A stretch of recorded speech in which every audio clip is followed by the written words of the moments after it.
आमच्या संस्थेचं नाव आहे कोकण बांबू अँड केन डेव्हलपमेंट सेंटर, जी 2004 साली आम्ही स्थापन केली.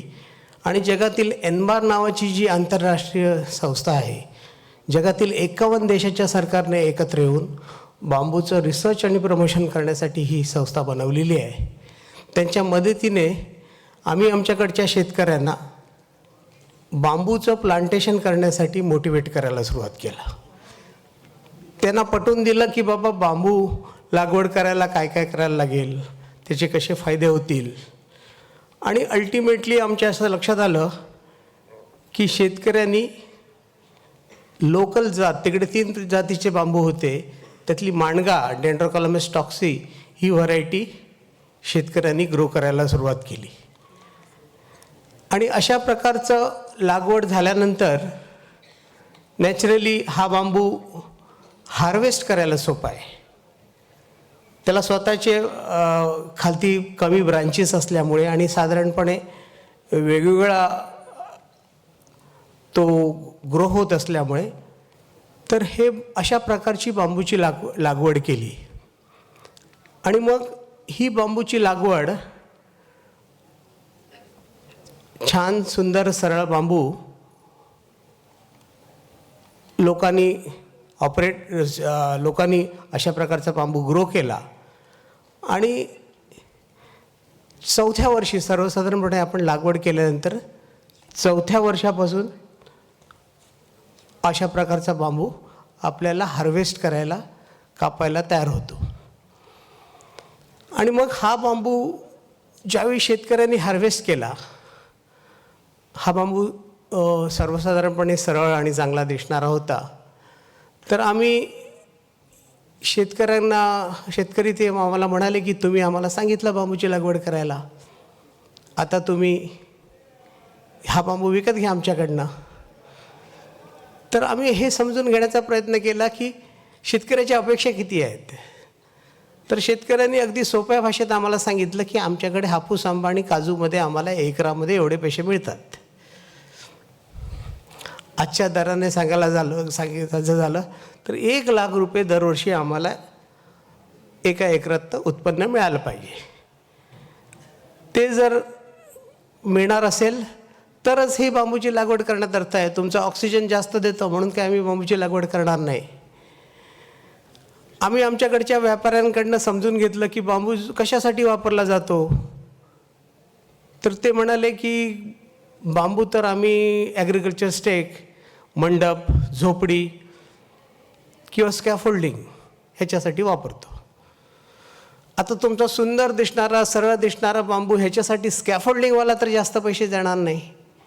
झोपडी वाले जे वापरतात बांबू, मंडपसाठी वापरतात, ते तर ह्या सगळ्या गोष्टीला देणार नाही. बांबू ऑन इट्स ओन ड्युरेबल नाही आहे. त्याला जर ट्रीट केला ट्रीटमेंट प्लांटमध्ये तरच त्याची ड्युरेबिलिटी वाढते. अशा प्रकारे ट्रीट केलेला बांबू 100 वर्ष टिकू शकतं. 100 वर्ष. तुमच्याकडे गोव्यामध्ये शॅकला बांबू वापरतात, ते खाडीच्या पाण्यामध्ये डुबून ठेवतात. मग पुढे त्याला प्रायमरी प्रोसेसिंग करायला लागेल. त्याच्यासाठी आम्ही मशीन्स आणल्या, त्याला गरम करून सरळ करता येतो अशा प्रकारे. हे फार जुनं टेक्निक आहे. 100 वर्षापूर्वी असंच बांबू स्ट्रेट केला जायचा, गरम करून त्याला प्रेशर देऊन तो ट्रीट केला जातो. आणि मग तो बांबू एकदा स्ट्रेट झाला की मात्र मग तो दुसऱ्या कुठच्याही एक मेटल पाईपसारखा वापरता येईल अशा प्रकारचं बांबू तो तयार होतो. आणि इतका स्ट्रेट होतो, जर तो नीटपणे जर स्ट्रेट केला तर तो बांबू इतक्या प्रकारे स्ट्रेट होऊ शकतो. आणि मग एवढा स्ट्रेट बांबूला तुम्ही खरंच त्या प्रॉडक्टमध्ये वापरायचं असेल तर ते वापरता येईल. हे ट्रीटेड ग्रेडिंग करून स्ट्रेट केलेला बांबू आहे आमच्या युनिटमध्ये. अशा प्रकारचा बांबू गरम करून बेंड पण करता येतो आणि इतक्या युनिफॉर्मली तो बेंड होतो. तर एकदा त्याला स्ट्रेटनिंग आणि बेंडिंग करता आलं, त्याला कमोडिटीमध्ये कन्व्हर्ट करता येतं. तुम्ही म्हणाल तो साईज आणि शेप बांबूचा, आणि ह्याच्यापासून वस्तू बनवणं सहज शक्य होतं. आम्ही बांबूचं फर्निचर बनवण्याचं प्रशिक्षण आमच्या सिंधुदुर्ग जिल्ह्यातील युवकांना दिलं. जवळजवळ 350 मुलांना आम्ही सिंधुदुर्ग जिल्ह्यात बांबूपासून फर्निचर बनवायचं प्रशिक्षण दिलं. आणि त्यांना आम्ही सांगितलं, आता तुम्ही बांबूचं फर्निचर बनवून विका, सरकार तुम्हाला कर्ज देईल. ती मुलं म्हणालेली, अशा प्रकारे बांबूचं फर्निचर बनवून विकणाऱ्या किती एजन्सीज आहेत आपल्या देशामध्ये, आम्हाला जरा दाखवा तरी. आणि अशा प्रकारची एजन्सी नव्हती त्यावेळी. त्याच्यामुळे ती मुलं म्हणायला लागली, तुम्हीच करा हे, आम्हाला नोकरी द्या आणि तुम्हीच काय ते विका. मग आम्ही अशा प्रकारचं युनिट सेटअप करून बांबूचं फर्निचर बनवायला सुरुवात केली. आणि हे फर्निचर ज्यावेळी आम्ही बनवलं तेव्हा आमच्या लक्षात आलं की ह्या फर्निचरची किंमत नॉर्मल लाकडी फर्निचरपेक्षा महाग होते. Bamboo is a difficult material to work with. हे फर्निचर जे आमच्या फॅक्टरीत बनायला लागलं, जर लाकडापेक्षा महाग असणार असेल तर कोण फर्निचर हे विकत घेईल? तर शहरातली श्रीमंत लोक ज्यांना सस्टेबिलिटी, इको ह्याची समज आहे, आवड आहे, ते हे विकत घेतील हे आमच्या लक्षात आलं. आणि मग त्यांना आवडेल अशा प्रकारचं फर्निचर बनवायला आम्ही सुरुवात केला. कारण जी किंमत जास्त आहे शहरातल्या श्रीमंत माणसांनी घ्यायला पाहिजे. आणि वेगवेगळ्या प्रकारचे रंग लोक म्हणायला लागले, वेगवेगळ्या प्रकारच्या डिझाईन, अशा प्रकारचं फर्निचर आम्ही बनवायला सुरुवात केली. एक गोष्ट आमच्या लक्षात आली की सगळ्या ड्रॉइंग रूमचं फर्निचर आमच्यासाठी कोण बदलणार नाही, तर घरातला एक कॉर्नर जर आपण म्हटलं त्याला की इको फ्रेंडली प्रॉडक्टने आम्ही तुला सजून देतो, तर ते वर्क करतं असं आमच्या लक्षात आल्यानंतर आम्ही श्रीमंत लोकांच्या घरातला एक कॉर्नर आपल्याला सजवायला कसा मिळेल ह्याच्या मागे लागलो. हे सगळं, तर अशा प्रकारचं फर्निचरला आम्हाला ग्राहक मिळाला की शहरामध्ये एकतर घरामध्ये किंवा लॉनवर अशा प्रकारचं फर्निचर आम्ही ज्यावेळी विकायला लागलो त्यावेळी आमच्या लक्षात आलं की लाकडापेक्षा जास्त पैसे देऊन हे फर्निचर लोक घ्यायला. आणि मग जर श्रीमंत लोक बांबूचं फर्निचर घेता येत असेल तर शेतकऱ्याला का चांगले पैसे देऊ नये? आम्ही असं ठरवलं की आपल्याला हापूस आंब्यामध्ये त्याला पैसे मिळतात त्याच्यापेक्षा जास्त पैसे देता यायला पाहिजेत. आणि आम्ही 1,00,000 रुपये एकर तरी शेतकऱ्याला मिळालं पाहिजे ह्या दृष्टीने त्या बांबूची किंमत तशी फिक्स केली. मार्केटचा जो दर होता त्याच्यापेक्षा जास्त पैसे द्यायला सुरुवात केली. आम्ही मात्र बांबू विकत घेताना आम्हाला हवा तसाच बांबू विकत घेतो, इतरांपेक्षा जास्त दर देतो. मग नुसतं फर्निचर करून चालेल का? तर आता 120 शेतकऱ्यांना पैसे मिळतात बघितल्यावर अनेक शेतकरी ते बांबूची लागवड करायला लागलेत एकामेकाच्या बघून. सिंधुदुर्ग जिल्ह्यात बांबूचं लागवड करायची कल्चर क्रिएट झालं. आणि मग आम्ही ठरवलं की बांबूला कन्स्ट्रक्शनमध्ये वापरायला पाहिजे. पहिल्यांदा लँडस्केप एलिमेंट आणि मग कन्स्ट्रक्शनमध्ये वापरल्यानंतर अशा प्रकारचे लँडस्केप एलिमेंट ज्यावेळी आम्ही बनवायला सुरुवात केली त्यावेळी बांबूचं कन्झम्पशन पण वाढलं. आम्ही म्हटलं की सिम्पल असं अगदी फेन्सिंग जरी आपण करायचं ठरवलं तरी पण भरपूर बांबू लागतात. आणि असं इतकं सुंदर फेन्सिंग बांबूचं होतं आणि श्रीमंत लोकांना चांगल्या पैशामध्ये हे विकत घ्यायला आपण लावू ह्याच्यावर आम्ही काम करायला सुरुवात केला. हे सगळे मी फोटो दाखवतो, हे आम्ही केलेलं काम आहे. आणि आमच्या अशा लक्षात आलं की जर टुरिझम इंडस्ट्रीमध्ये ह्याचा चांगल्या प्रकारे वापर केला तर खरंच चांगले पैसे शेतकऱ्याला आपल्याला देता येतील. आणि शेतकऱ्याला चांगले पैसे मिळाले तर तो मेहनत करेल आणि त्याने जर मेहनत केली तर आपल्याला जसा हा क्वालिटीचा बांबू हवा आहे त्या प्रकारचा बांबू शेतकऱ्यांना आपण रिक्वेस्ट करून बेटर फार्मिंग प्रॅक्टिसेस ॲडॉप्ट करून आपण अशा प्रकारचे काम करू शकतो हे आमच्या लक्षात आलं. आणि मग त्या दृष्टीने ज्यावेळी शेतकऱ्यांना जास्त पैसे मिळायला लागले, मला सांगायला आनंद वाटतं की आत्ता सिंधुदुर्ग जिल्ह्यामध्ये 10,000पेक्षा जास्त शेतकरी आहेत जे बांबूची लागवड करत आहेत. आता तुम्हा सगळ्यांना माहीत आहे की हे सगळं जे आहे हे कम्प्लिटली कोकणातलं, सिंधुदुर्गातलं वातावरण आणि गोव्यातलं वातावरण, जमिनीचा प्रकार एक्झॅक्टली सेम आहे, काही वेगळं नाही. तर अशा प्रकारचं काम झाल्यामुळे 10,000पेक्षा जास्त शेतकरी सिंधुदुर्ग जिल्ह्यात बांबूचं प्लांटेशन करायला झालं. हे आता सीधा ते गोवाचं आहे किंवा अशा प्रकारचे अनेक कमर्शियल टुरिझम क्षेत्रातल्या एजन्सीजने हे हॉटेल बेलिझाचं काम आहे. तर ह्यामुळे काय झालं की आपल्याला शेतकऱ्यांना खरंच चांगला भाव देणं शक्य झालं आणि कॉनबॅगमधून ही सगळी कामं झाली. आणि मग आमच्या लक्षात आलं की बांबू कन्स्ट्रक्शनला प्रचंड मोठं डिमांड आहे. आणि मग आम्ही एक स्ट्रक्चरल प्रीफॅब्रिकेशन करणारं युनिट बनवलं बांबूचं. जसं मेटलमध्ये कंपोनंट्स बनतात तशा प्रकारचं कंपोनंट्स आपण बांबूचे बनवतो आणि हे कंपोनंट्स बनल्यानंतर त्याला पॅक करून साईटवर आम्ही ते घेऊन जातो आणि अशा प्रकारचं ॲक्च्युअल कन्स्ट्रक्शन आम्ही साईटवर करतो. इंडियामध्ये आम्ही बांबू कन्स्ट्रक्शनचं डेफिनेशन चेंज करू शकलो आहे. अशा प्रकारचं बांबूचं कन्स्ट्रक्शन होतं हे पण आपल्या देशातल्या लोकांना, बहुतेक लोकांना माहीत नव्हतं. टुरिझम इंडस्ट्रीने आम्हाला खूप चांगली साथ दिली. आम्ही वेगवेगळ्या प्रकारच्या कॉटेजेस बनवायला लागलो आणि हळूहळू वेगळ्या ठिकाणी जाऊन हे काम आम्ही करू लागलो. ॲस्थेटिकल, ब्युटिफुल आणि ड्युरेबल अशा प्रकारचं काम आम्ही केलं. हे इंडिया हॅबिटॅट सेंटरमध्ये केलेलं हे कॉटेज आहे. रूफिंगपासून फ्लोअरिंगपर्यंत सगळ्या गोष्टी बांबूच्या आहेत. आणि अशा गोष्टी केल्यामुळे लोकांना त्या मटेरियलची आवड निर्माण झाली, आमचा कॉन्फिडन्स वाटला. हैदराबादमध्ये हे 10,000 स्क्वेअर फीटचं एक क्लब हाऊस आम्ही एका बिल्डरसाठी बनवलं. 52 फूट स्पॅन असलेलं हे पूर्णपणे बांबूचं रूफ आहे. आणि मग आम्हाला रिपीट ऑर्डर मिळायला लागल्या. आम्ही बेंगलोरमध्ये केलेलं काम आहे, हे रूफिंग मटेरियलसुद्धा बांबूचं आहे. आणि अशा प्रकारे बांबूचा वापर अतिशय हँड कामाला होतो हे एकदा नक्की झाल्यामुळे शेतकऱ्याला बांबूपासून चांगले रिटर्न मिळायला लागले. हा एक लग्नाचा हॉल आहे जो आम्ही कर्नाटकमध्ये केला. सगळे कंपोनंट फॅक्टरीमध्ये बनवून तिथं घेऊन गेलो आणि जशी प्री इंजिनियर्ड बिल्डिंग बनते या सगळे कंपोनंट साईटवर अगदी कमी वेळामध्ये नट बोल्टने जोडून उभं करता येतात.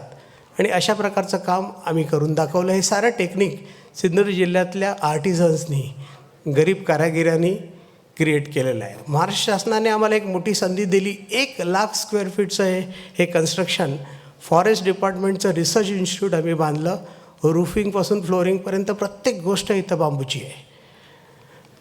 आणि मग फॉरेस्ट डिपार्टमेंटने ते केल्यामुळे सगळ्यांचाच कॉन्फिडन्स वाढला. परदेशात जाऊन आम्ही कामं करायला लागलो. हिल्टनचं वॉर्डर ऑफ ऑस्ट्रेलिया हा एकदम हाय एंड ब्रँड आहे. त्यांना मालदीवमधल्या त्यांच्या रिसॉर्टसाठी अशा प्रकारचं एक रेस्टॉरंट बांधून पाहिजे होतं. हे ग्लोबल टेंडर होतं. आम्ही ते टेंडरमध्ये पार्टिसिपेट झालो. सगळे कंपोनंट्स फॅक्टरीत बनवले आणि घेऊन गेलो आणि हे जाऊन आम्ही मालदीवमध्ये लावलो.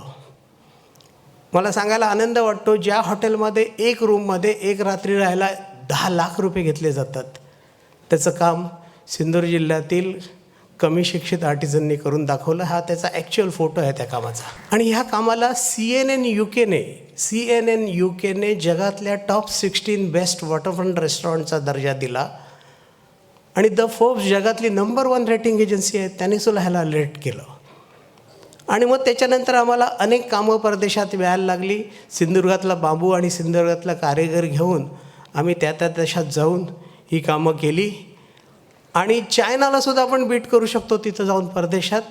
हे आमच्या गरीब शेतकऱ्यांच्या मुलांनी सिद्ध करून दाखवलं. फिफा फुटबॉल वर्ल्ड कप जगातला सगळ्यात ज्याला लार्जेस्ट स्पोर्टिंग इव्हेंट मानला जातो, तिकडे त्या स्पर्धेच्या वेळी ज्या रिसॉर्टमध्ये प्लेयर्सची राहायची व्यवस्था केलेली होती त्याचं पूर्ण फॉल सिलिंग त्यांना बांबूमध्ये करायचं होतं. हे एक इंटरनॅशनल टेंडर होतं. आम्ही त्याच्यात पार्टिसिपेट झालो. आम्ही सगळ्या चायनीज कंपन्यांना बीट केलं आणि हे सगळं काम महिला बचत गटाच्या बायका आमच्या युनिटमध्ये करतायत बघा. हे बांबूचे पॅनल्स आम्ही आमच्या फॅक्टरीमध्ये बनवले आणि मग आम्ही घेऊन गेलो ते पॅक करून. आणि तिथं जाऊन ज्यावेळी ॲक्च्युली आम्ही हे काम लावलं, तिथं नेऊन फिक्स केलं, त्यावेळी त्याचा क्लास किती वेगळा असू शकतो हे आम्हालासुद्धा माहीत नव्हतं. अत्यंत दर्जेदार अशा रिसॉर्टमध्ये बांबूला जागा मिळाली. आणि मग हळूहळू भारतीय लोकांना पण बांबूचं महत्त्व कळायला लागलं. आम्हाला ऋषिकेशमधल्या एका रिसॉर्टने हे काम करायची संधी दिली. आणि हे त्यांचं जे रेस्टॉरंट आहे, हा जो शेप आहे आणि ही जी ब्युटी आहे बांबूची, ही तुम्हाला दुसऱ्या कुठच्याही मटेरियलमध्ये मिळू शकत नाही. त्यामुळे मी सगळ्यांना सांगतो की आमचं कॉम्पिटिशन ना स्टेनलेस स्टील बरोबर आहे ना सिमेंट कॉन्क्रीट बरोबर आहे. हे आमचा क्लास वेगळाच आहे. हे अत्यंत महागडं असं काम आहे. आमच्या शेतकऱ्यांना आणि आमच्या आर्टिझनना भरपूर पैसे आम्ही देतो आणि ज्याला हे आवडतं ते लोक हे घेतात. अशोका युनिव्हर्सिटी आपल्या देशातली एक अग्रगण्य युनिव्हर्सिटी आहे. ते माझ्याकडे आले आणि ते मला म्हणायला लागले की आमचं कॅन्टीन आहे ना, त्याचं रूफ बनवायचं आहे आणि जगप्रसिद्ध होईल असं रूफ बनवाल का तुम्ही. मला कळेना की कॅन्टीनचं रूफ कसं काय जगप्रसिद्ध होऊ शकतं. पण त्यांना कॉन्फिडन्स होता, त्यांनी म्हणाले तुम्ही बांबूमध्ये करा, आपण ते जगप्रसिद्ध होईल. आणि मला सांगायला आनंद वाटतो की ते रूफ आम्ही केलं बांबूपासून आणि खरंच हे रूफ जगप्रसिद्ध झालं. जगातल्या सगळ्या टॉप आर्किटेक्चरल मॅगझिननी ह्याच्यावर लेख लिहिले. सिंधुदुर्ग जिल्ह्यातल्या कारागिरांनी, शेतकऱ्यांच्या मुलांनी हे केलेलं काम आहे. आणि अशा प्रकारे आपल्या बांबूचं महत्त्व ह्या लेवलला होऊ शकतं. मी तुम्हाला आणि एक स्टोरी सांगू शकतो. हे टिम्बर टेल्स नावाचं हॉटेल आहे कुर्गमध्ये. ते माझ्याकडे आले, पै म्हणून त्याची ओनर आहेत, आणि त्यांनी म्हटलं की मला ना एक रिसॉर्ट बांधायचा आहे कुर्गच्या जंगलामध्ये आणि 1,00,000 रुपये रूम नाईट चार्ज करायचं आहे. मी त्यांना म्हटलं सर काय बोलता तुम्ही, फोर्ट अगवाडचं ताज आहे ना, ते सुद्धा 15,000 रुपये रूम नाईटचं हॉटेलमध्ये मिळते, तुम्हाला 1,00,000 रुपये त्या कुर्गच्या जंगलामध्ये कोण देणार. गोव्याच्या मेन बीच फ्रंटवर असलेल्या ताजसारख्या याला 15,000 रुपये मिळतात. त्यांनी म्हटलं ताज सिमेंट कॉन्क्रीटमध्ये बनवलं आहे, आपण बांबूत बनवूया. सर आम्ही त्यांच्यासाठी हे काम केलं आणि मला सांगायला आनंद वाटतो ह्या रिसॉर्टमध्ये आता 1,00,000 रुपये एका रात्री झोपायला घेतले जातात. तर आपल्याला हे समजायला पाहिजे की सिमेंट कॉन्क्रीट आणि स्टेनलेस स्टील आणि बांबूमधला हा फरक आहे. तुम्हाला 15,000 रुपये रात्रीचे पाहिजे असतील, ते सुद्धा ताजला, तर सिमेंट कॉन्क्रीटचं बांधा. तुम्हाला 1,00,000 रुपये घ्यायची इच्छा असेल तर बांबू हे मटेरियल आहे आणि हा सिंधुदुर्ग जिल्ह्यातल्या शेतकऱ्यांनी ग्रो केलेला बांबू आहे. तर माझी तुम्हाला विनंती आहे, हे सगळं आपल्या बांबूने शक्य आहे. गुवाहाटीमध्ये आत्ताच एक इंटरनॅशनल एअरपोर्ट झालं आणि त्याच्या बिल्डिंगमधलं आतलं सारं इंटिरियर बांबूपासून बनवलेलं आहे आणि हे काम आम्ही केलं आहे. तर आता आपला बांबू कुठे पोचला आहे बघावं. हे आपल्या बांबूला आता एअरपोर्टमध्ये पण जागा मिळाली आहे. तर आता तो बांबू पूर्वी झोपडीचा हे सगळं आता विसरून जा आणि आपल्या देशातलं सगळ्यात मोठं जी सक्सेस स्टोरी आहे ती बेंगलोरचं इंटरनॅशनल एअरपोर्ट. 10,00,000 स्क्वेअर फीटचं इंटिरियर बांबूपासून बनवलं गेलं आहे आणि बांबूचा दर्जा आता ह्या लेवलला गेलेला आहे. फक्त एकाच गोष्टीचं मला वाईट वाटतं की हा सगळा बांबू आपल्याला चीनमधून आयात करायला लागला आहे. कारण हा जो बांबू वापरला आहे ना, आपल्या शेतकऱ्यांना आम्ही खूप पैसे देतो बांबूचं, असं आम्हाला वाटतं आम्ही 150 रुपये देतो. हा जो बांबू चीनमधून आयात केला गेला आहे त्या एका बांबूची किंमत 27,000 रुपये आहे. 27,000 रुपयाला एक. ह्या रेटने हा बांबू 3,000 कोटी रुपयाचे बांबू आपल्या देशात आयात केले गेले आणि आपल्याच देशातल्या एका प्रोजेक्टमध्ये वापरले गेलं. मी तुम्हाला सगळ्या शेतकऱ्यांना विनंती करतो की हा 27,000चा बांबूसुद्धा आपल्याला बनवता येईल, पण त्याच्यासाठी मेहनत करायला लागेल. हे काही आपल्या देशातल्या प्लांटेशनचे मी तुम्हाला फोटोग्राफ दाखवतो आहे की अशा प्रकारचे हजारो सक्सेस स्टोरी ऑलरेडी आपल्या देशात झालेल्या आहेत. तुम्ही लोकांनी मनावर घेतलं तर मला खात्री आहे की हे सगळं काम आपल्याला गोव्यात पण करता येईल आणि ह्याच्या पुढे 27,000चा बांबू इम्पोर्ट होणार नाही. ह्याची जबाबदारी जर आपण घ्यायची असेल तर थोडीशी मेहनत करावी लागेल. इतक्या सगळ्या लोकांनी ह्या सक्सेस स्टोरी ऑलरेडी केलेल्या आहेत. तुम्ही लोकांनी हे मनावर घेतलं ते करता येईल. गोवा गव्हर्नमेंट निखिल देसाईंच्या नेतृत्वाखाली ॲग्रिकल्चर डिपार्टमेंट हे काम करतं आहे, ह्याचा मला खूप आनंद आहे. आमच्या ह्या सेशनमध्ये डॉक्टर उत्तप्पाजी आहेत. त्यांना मी विनंती करीन की ICFRमध्ये जे सायंटिफिक प्रयत्न गोव्यामध्ये केले जात आहेत बांबूबद्दल, त्याच्याबद्दल त्यांनी माहिती द्यावी. गोवा देखेंगे तो पहले चीज़ टूरिज़्म के लिए फेमस है. जब गोवा में आते हैं तो देखते हैं जो बीच है, सैंड है और शैक्स है. अगर शैक्स को देखेंगे, अगर हम उसका लेआउट देखेंगे तो मेन इनपुट क्या है, तो बैम्बू है, कैजुरीना है और कोकोनट है. तो हमारे बीचेस में कितना शैक्स है. एक शैक्स में हमें विष्णु जी से बात कर रहा था, मिनिमम हर साल 300 स्टिक्स का बैम्बू की ज़रूरत है. तो कितना बैम्बू गोवा में प्रोड्यूस होता है, कितना बाहर से आता है. जैसे सर बोल रहे थे, हम लोग बैम्बू को पुअर मैन्स टिम्बर बोलते थे, मतलब झोपड़ी बनाने के लिए यूज़ करते थे. लेकिन जैसे सर ने प्रेजेंटेशन में दिखाया है कि सर ने बोला कुर्ग, मैं कुर्ग से ही हूँ. मैं भी रियली हैप्पी है कि वहाँ के रहने के लिए 1,00,000 रुपये दे रहे हैं. मतलब एक रिच मैन्स लग्जरी बन गया है. मतलब बैम्बू पुअर मैन्स टिम्बर से एक ग्रीन गोल्ड बना है. तो इसका बेसिस को लेके हम लोग कुछ क्वेश्चंस में एज ए रिसर्चर में कुछ क्वेश्चंस पोस्ट किया है कि गोवा में बैम्बू ग्रो कर सकता है कि नहीं ग्रो कर सकते हैं। अगर ग्रो कर सकते हैं तो कौन सी बैम्बू स्पीशीज हम लोग ग्रो कर सकते हैं। तीसरी चीज़, हमारा जो ग्रोइंग डिमांड है यहाँ के कंस्ट्रक्शंस है या लोकल मार्केट्स है या टूरिज्म का, कैसे हम लोग मीटअप कर सकते हैं, या गोवा से हम लोग सस्टेनेबल लाइवलीहुड कर सकते हैं, मतलब हमारा क्राफ्टमैन्स को बेनिफिट्स दे सकते हैं, एम्प्लॉयमेंट दे सकते हैं, उसके रिलेटेड हम लोग क्वेश्चंस पूछे। जो पहला आंसर है, ये पहला मैप पहली बार मैं दिखा रहा हूँ। हमारा प्रोजेक्ट के अंदर जो फॉरेस्ट डिपार्टमेंट ऑफ गोवा ने हमें फंड किया, अभी प्रोजेक्ट चल रहा है, उसमें हम लोग ने गोवा में अलग अलग विलेज में अलग अलग तालुक में गए और बैम्बू कहाँ है उसका मैप किया है। वर्ल्ड में देखेंगे तो अराउंड 1600 स्पीशीज है, मोर देन 1500 यूजर्स है बैम्बू का। ऑलरेडी सर ने कुछ यूजर्स दिखाया है। इंडिया में अराउंड 1136 स्पीशीज है और इंडिया चाइना की सेकेंड है। और अगर हम लोग देखें नॉट ओनली बेनिफिट्स, अगर हम लोग सोचें कार्बन सिक्वेस्ट्रेशन भी दे रहा है, सॉइल एरोशन की कमी कर रहा है, क्योंकि हमारा जो हिली टेरेन है। ये मैं दिखा रहा हूँ कि हम लोग फील्ड सर्वे कैसे किया। हर विलेज में गया हम लोग, वो फार्मर से पूछा आप कौन सी बैम्बू स्पीशीज ग्रो कर रहे हैं और आपको उसमें क्या प्रॉब्लम आ रहा है, उसको कहाँ भेज रहे हैं, ये सारे इन्फॉर्मेशन हम लोगों ने कलेक्ट किया। तो हम लोग ने वहाँ पे जाके जो बैम्बू में मतलब क्या क्लम का मैनेजमेंट कर रहा है, हार्वेस्टिंग क्या कर रहे हैं, तो एको फ्रेंडली ट्रीटमेंट होता है, ये सब नॉलेज जो गोवा का है हम लोग यहाँ पे डॉक्यूमेंट कर रहे हैं। तो कॉमन स्पीशीज हम लोग जब देख रहे हैं, मेनली डेंड्रोक्योमस टॉक्साई मोस्ट डोमिनेंट स्पीशीज है यहाँ पे, फॉलोड बाय जो तॉर्नी बैम्बू है, जो जिसमें कांटा है, तो हम लोग जो बायोफेंस के लिए कहते हैं वो है। ऐसे ही हम लोग ने क्या किया, ऑलरेडी 4-5 स्पीशीज गोवा में अच्छे से ग्रो हो रहा है, तो उसके अलावा कोई और स्पीशीज हम लोग ट्राई कर सकते हैं कि प्लान करके हम लोग ने क्या किया, गोवा में हमारा होल्ड गोवा में ही around 60 different types of bamboo हम लोगों ने कलेक्ट किया है और उसका हम लोग वहाँ पे इवैल्यूएट कर रहे हैं। तो उसमें हम लोग देख सकते हैं कि not only for scaffolding purpose, biomass purpose, also for, क्योंकि हमारे इंस्टीट्यूट का मैंडेट है एग्रो इको टूरिज्म और गोवा का भी मैंडेट है टूरिज्म। तो हम लोग क्या बैम्बू को एग्रो इको टूरिज्म में बढ़ा सकते हैं। उसके रिलेटेड जो एग्रो इको टूरिज्म वरीटेड जैसे साइजोस्ट्रिकम ब्रैकिक्लाइडम है, ब्लैक बैम्बू है, मतलब शॉर्ट बुशी बैम्बू, उस सबको हम लोग इवैल्यूएट कर रहे हैं। उसके अलावा हम लोग ट्रेनिंग भी दे रहे हैं फार्मर्स को, कैसे नर्सरी का ट्रेनिंग, वैल्यू एडिशन, उसके रिलेटेड भी।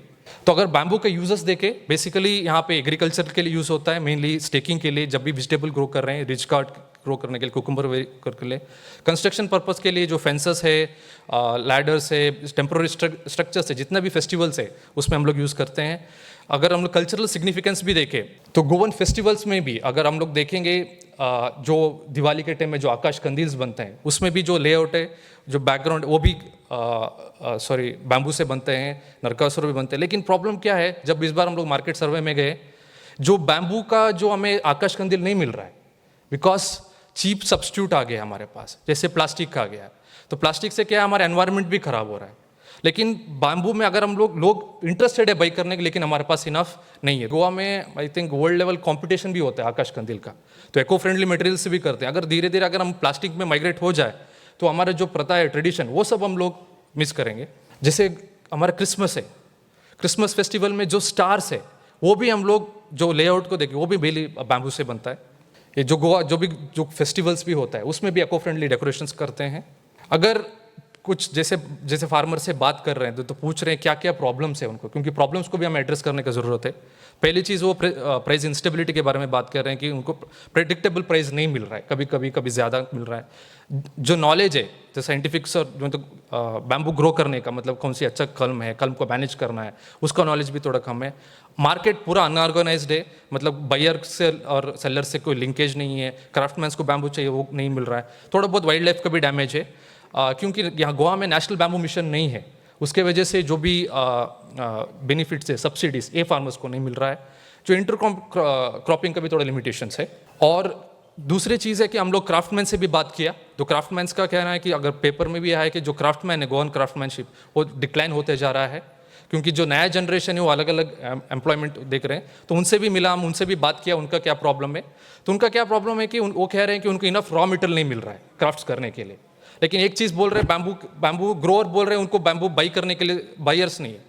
तो ये दो लिंकेज का जो ब्रेकेज उसको मिलाना है। दूसरी चीज़ है जो टेक्नोलॉजी डिज़ाइन जो यूज़ कर रहे हैं वो पुराना टेक्नोलॉजी यूज़ कर रहे हैं, उसके वजह से वो लेबर इंटेंसिव और टाइम टेकिंग है। तो वहाँ पे मॉडर्नाइजेशन का ज़रूरत है और कैपिटल नहीं है, मतलब इनफ उनको लोन सब्सिडीज नहीं मिल रहा है, वो भी हमें टेक केयर करना पड़ेगा।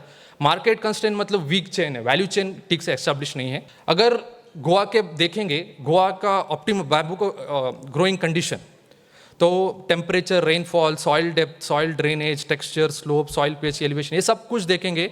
Goa is very optimum condition to grow bamboo, क्योंकि कुड़ाल में ग्रो हो रहा है तो यहाँ पर भी ग्रो होता है। इसका यूज़ करके हम लोग ने एक मैप बनाया साइंटिफिकली देखने के लिए कि बैम्बू ग्रो में कहाँ कहाँ ग्रो हो सकता है।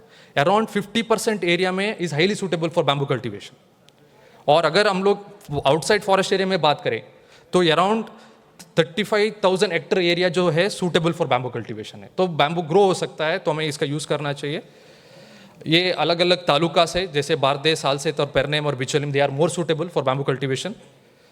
तो अभी मैं नहीं कह रहा हूँ हम लोग स्टार्ट करें बैम्बू को एग्रीकल्चर फील्ड में प्लांट करें। We have lot of fallow lands. मतलब RKBA का एक प्रोजेक्ट था, उसमें 2021 में उन्होंने फैलो लैंड का मैप किया था। अराउंड 13,000 हेक्टर गोवा में फैलो लैंड है, उसमें 4,700 hectare area culturable fallow land है।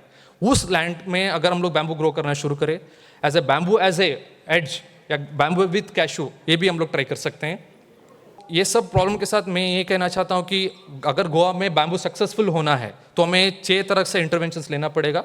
एक तो पॉलिसी और इंस्टीट्यूशनल सपोर्ट, एक तो हम मतलब नेशनल बैम्बू मिशन को रिजुविनेट करने का कोशिश करना चाहिए। अगर नहीं हो पा रहा है तो स्टेट लेवल, मतलब हमें डिमांड मतलब स्टेट लेवल बैम्बू पॉलिसी करना चाहिए।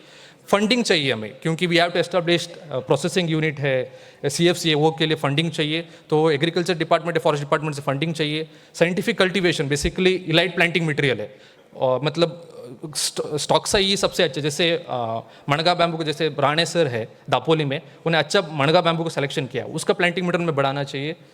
और नया एरिया भी हमें अप्रोच करना चाहिए, जैसे खजान में क्या हम कल्टीवेट कर सकते हैं, खजान बंड में क्या प्लांट कर सकते हैं, वो थोड़ा देखना है। और माइन अफेक्टेड एरिया, जैसे राइट साइड में एक फोटो देख सकते हैं, जैसे जगदीश जैसा, ये 15 साल पहले उन्होंने बैम्बू लगाया था माइन अफेक्टेड एरिया में, ऑलरेडी अच्छा ग्रो कर रहा है। ऑलमोस्ट 15 स्पीशीज उन्होंने ट्राई किया, वो हम लोग ट्राई कर सकते हैं। इंटीग्रेटेड वैल्यू चेन, मतलब not only growing bamboo, we should also think that bamboo grow करने के बाद, सर ने बोला उसकी ड्यूरेबिलिटी कैसे बढ़ाना है, तो ड्यूरेबिलिटी बढ़ाने के लिए ट्रीटमेंट प्लांट चाहिए हमें, कॉमन फैसिलिटी सेंटर चाहिए, वो सब गोवा में नहीं है, that we have to do. And skill development, basically हमारा आर्ट्स एंड क्राफ्ट्स है, उसको आगे बढ़ाने के लिए we have to train they, master trainers create करना पड़ेगा उनको। इधर BRTC भेजना पड़ेगा, NID गोवा भेजना पड़ेगा, नहीं तो सर कॉनबैक भी भेज सकते हैं, जहाँ पे हमारे जो क्राफ्टमैन हैं उनको ट्रेनिंग कर सकते हैं हम लोग। और यूथ और स्टार्टअप्स को ज़्यादा बढ़ावा देना चाहिए इसको। और सबसे इंपॉर्टेंट हमारा टूरिज़्म है। टूरिज़्म सेक्टर में अगर क्या गोवा का एक गोवन बैम्बू ब्रांड बना सकते हैं, हम लोग बना सकते हैं, आराम से बना सकते हैं। दूसरी चीज़, हम लोग एको वॉक, बैम्बू वॉक, एको टूरिज़्म को बढ़ा सकते हैं। और इनोवेशंस, मतलब जब हम लोग हाउसिंग करना है, जैसे सर ने स्ट्रक्चर्स दिखाया था, तो हमें थोड़ा बहुत R&D में भी इन्वेस्ट करना चाहिए हमें। जैसे इंजीनियर्ड बैम्बू होगा, बायो इकोनॉमी, जैसे बायोफ्यूल के बारे में बात कर रहे हैं, बायोएथेनॉल के बारे में बात कर रहे हैं, उसके बारे में वी शुड थिंक कैसे हम लोग इसको आगे बढ़े लेके जाएं। तो let's all walk towards sustainable end greener future.